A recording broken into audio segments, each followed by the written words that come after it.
Was für eine Gewehraktion. The SL8 is every bit as smooth as the APC 223 I reviewed in the previous episode, but it costs about 40% less, and it's a lot more accurate.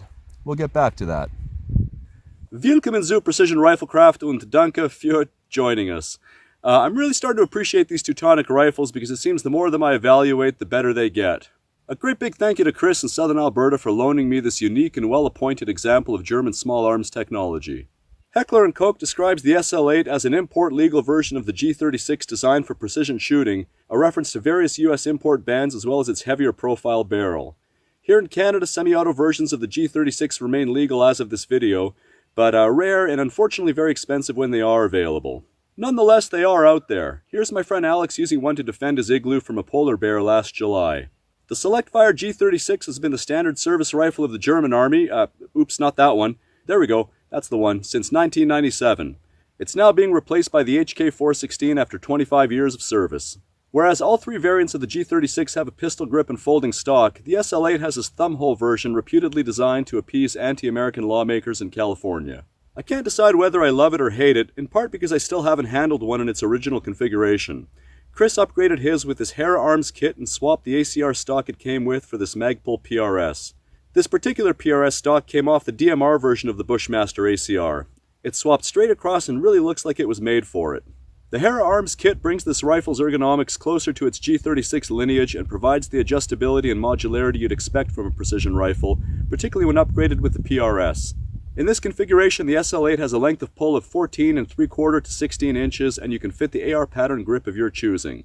Is it beautiful? It's growing on me, but my god is there a lot of plastic.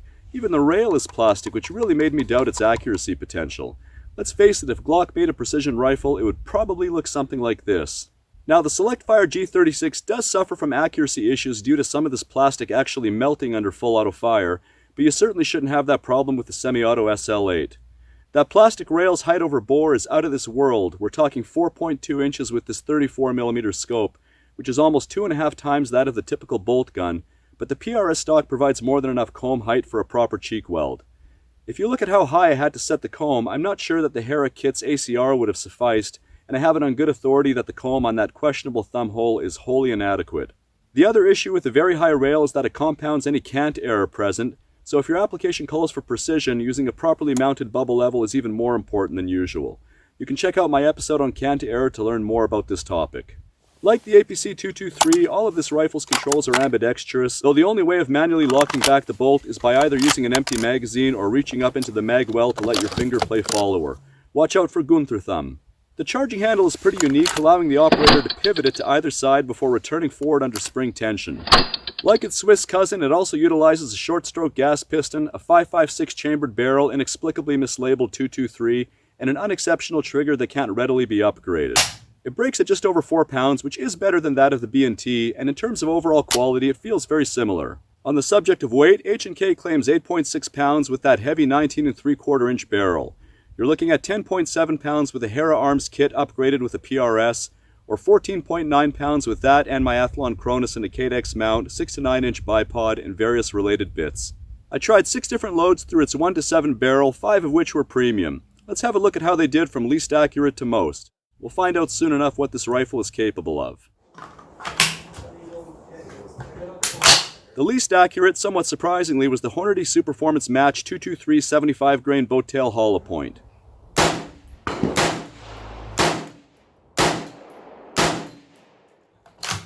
It produced a result of 2.49 MOA, which somehow was worse than the next load, which is a decidedly non-match load, the Hornady Black 223 62 grain full metal jacket.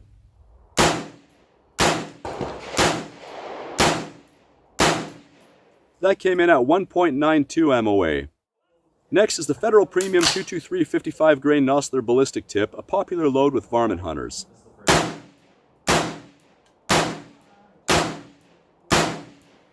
That came in at 1.81 MOA.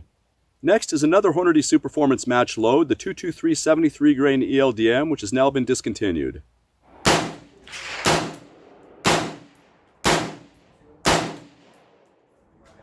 That produced a group of 1.57 MOA. Next is the usually excellent and dependable Federal Premium Gold Medal 223 69 grain CR Match King.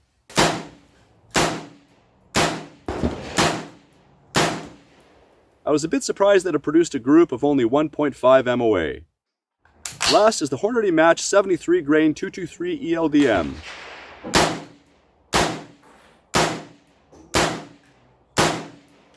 Now that's more like it. That produced an amazing group of 0.61 MOA.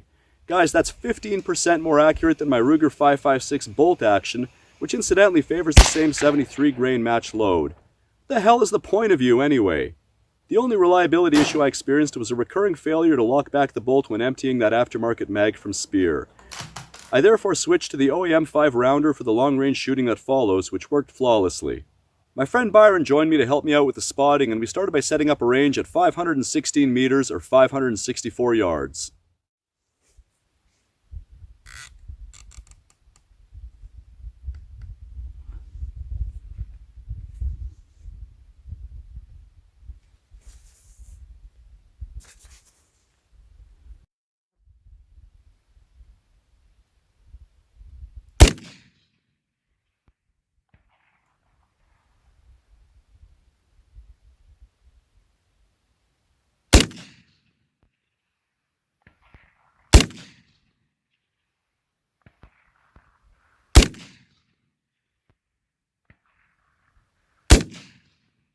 We got 5 hits out of 5.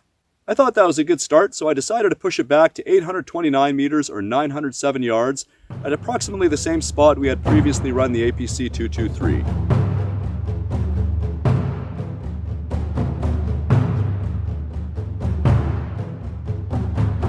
As you can see from Applied Ballistics, that 73 grain ELDM bullet is still supersonic at that distance at 1,276 feet per second.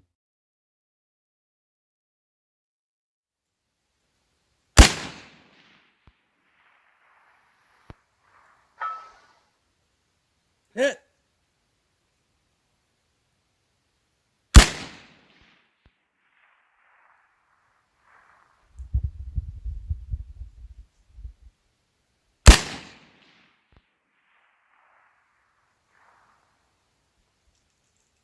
Fire!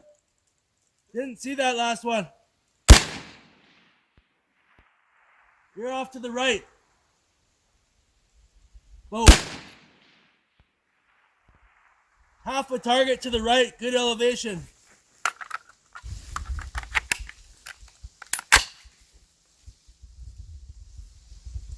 Ready? Go ahead.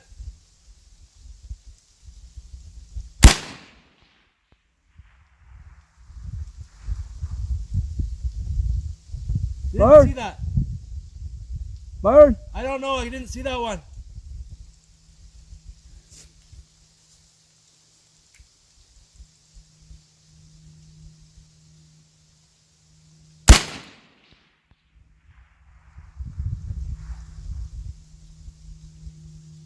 You're right.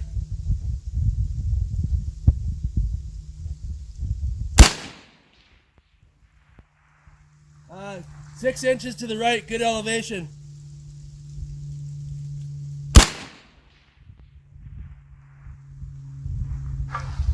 Hit.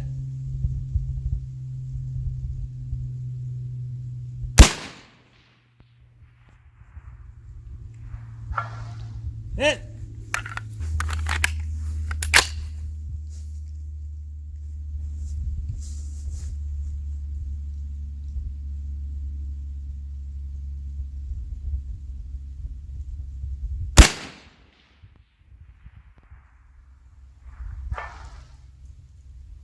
Fire!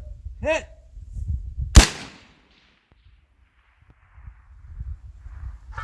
Hit.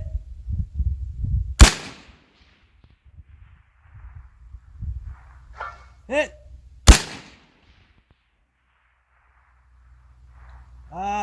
Slightly right. That was a miss.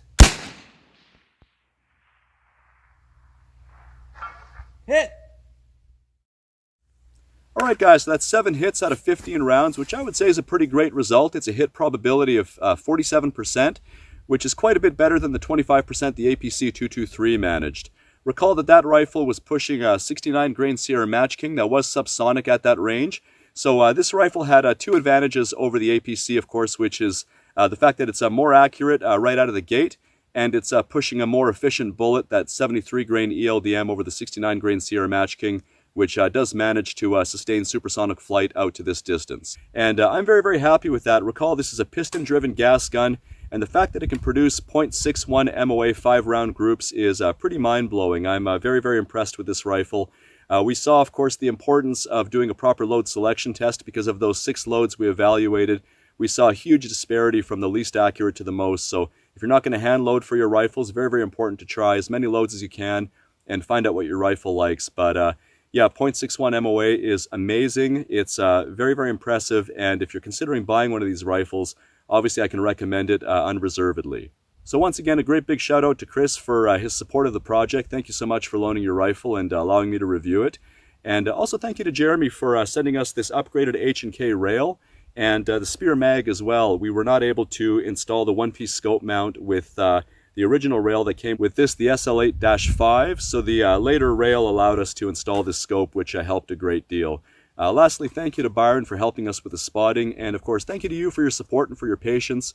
It's been about 3 months since I put out a video, so thank you for hanging in there if you're a subscriber, and I really appreciate your support, appreciate everything you do, the comments, the likes, and all of that. So again, thank you for joining me. I hope you enjoyed this, and I hope to see you again next time.